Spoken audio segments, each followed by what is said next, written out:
Another of the large airships exploded high. Members of the crew fell to the ground. The huge ship lost control and began turning again and again. Soon, it was close to the ground. The warriors climbed aboard the ship and began fighting the members of the crew who were still alive. Soon, the fighting stopped. The warriors began taking everything from the ship. At last, they brought a captive from deep within the ship. 2 of the warriors had their captive by each arm. I wanted to see what new and strange form of life this creature would be. As they came near, I saw that it was a woman. She looked like a woman from Earth. She was young. Her skin was a light red, almost a copper color. I saw at once that she was extremely beautiful. She had a fine face, with large dark eyes and long black hair. As her guards led her away, she saw me for a moment. She seemed very surprised.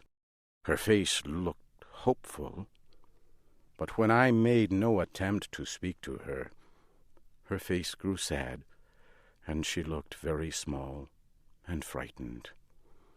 As I watched her disappear into a building, I realized that Sola was near me. John Carter, that woman will be saved for the great games that are held by our people. The games are long and cruel and end in death for those captured in battle. Her death will be slow and painful. She will die for the enjoyment of all. Sola's face seemed sad when she said this. I could tell by the way she spoke that she did not like the games and did not want to see the young woman die. She was very different from the rest of her people. Sola, do you not like the games? No, John Carter. My mother died in the games. That is a secret you must not tell anyone. The wall where Tars Tarkas found you held eggs that produce our young. All the children belong to the tribe. A mother never knows which child is hers when they come out of the egg. My mother hid the egg that carried me. It was not placed within the walled area. She kept her secret until after I was born.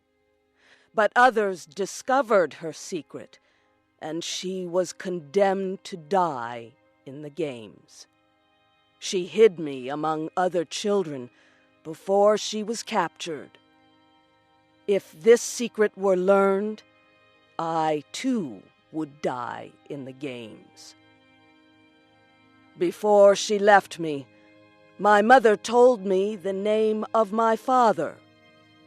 I alone keep that secret. It would mean death for him as well as me. My people are violent and cruel.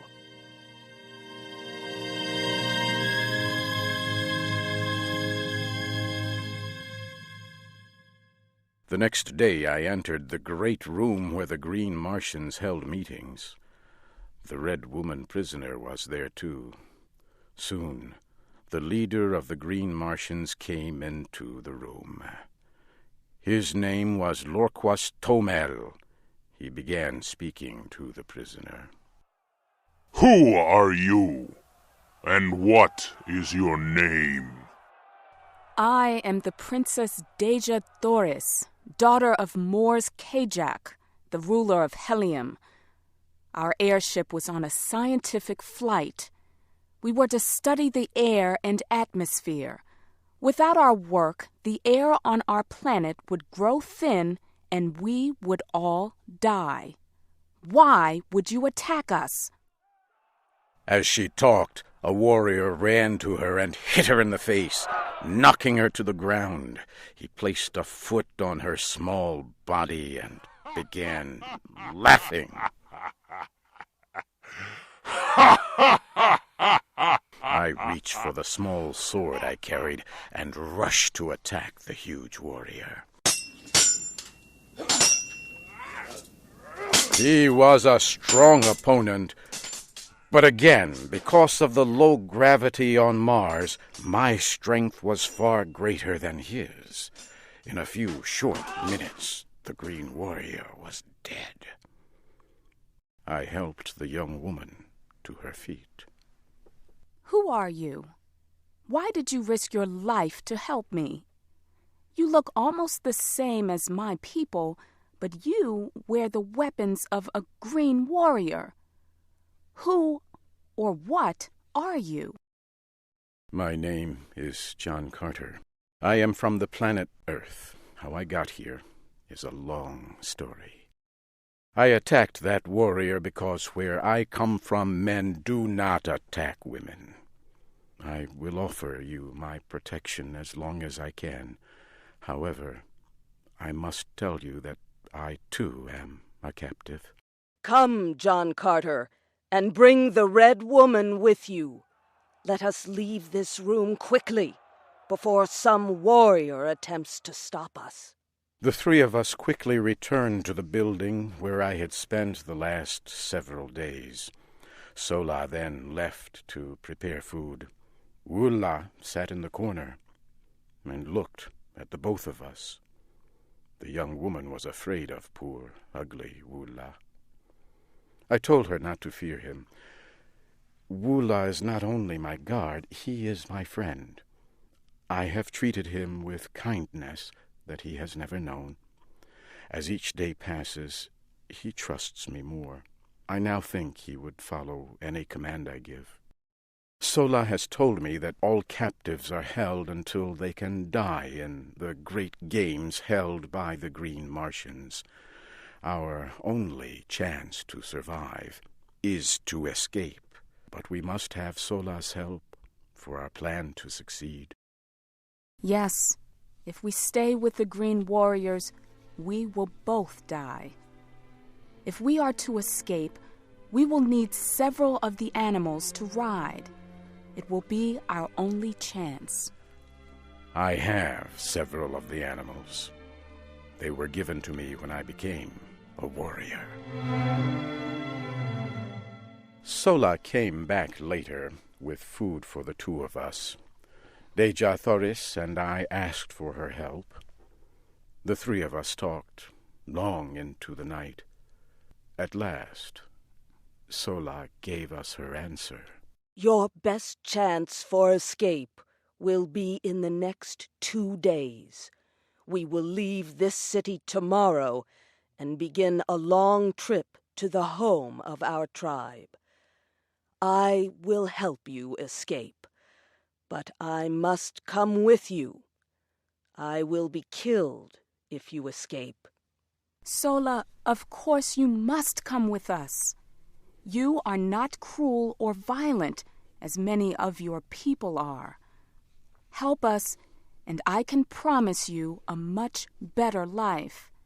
You will be treated with respect as an honored guest. The next morning, we rode away from the city on our animals.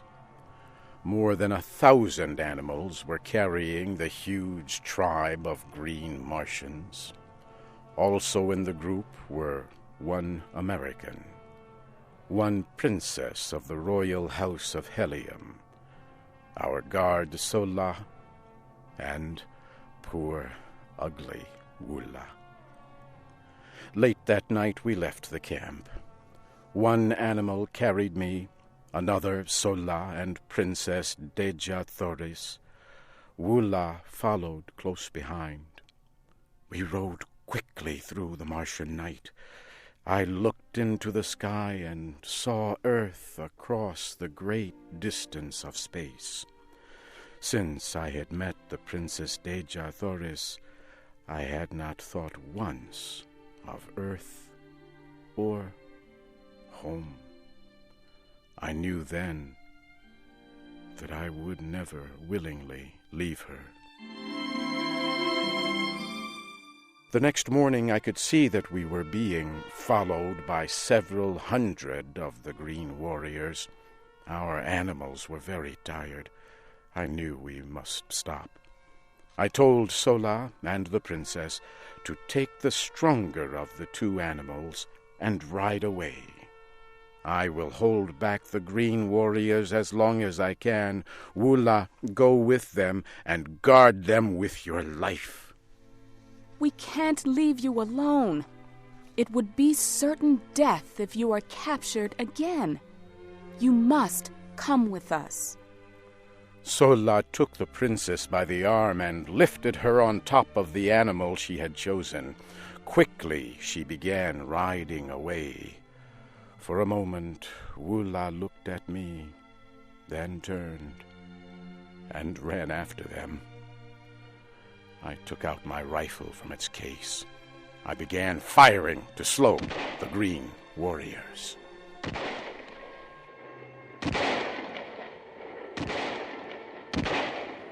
I was able to slow them for more than an hour, but then I had no more ammunition. Soon I was surrounded. A green warrior got off his animal and came toward me. He pulled out his long, thin sword. I reached for mine. As we neared each other, I saw it was Tarkus. He stopped and spoke to me very slowly. You will die here today, John Carter. It is I who must kill you. Know that I will take no pleasure in your death.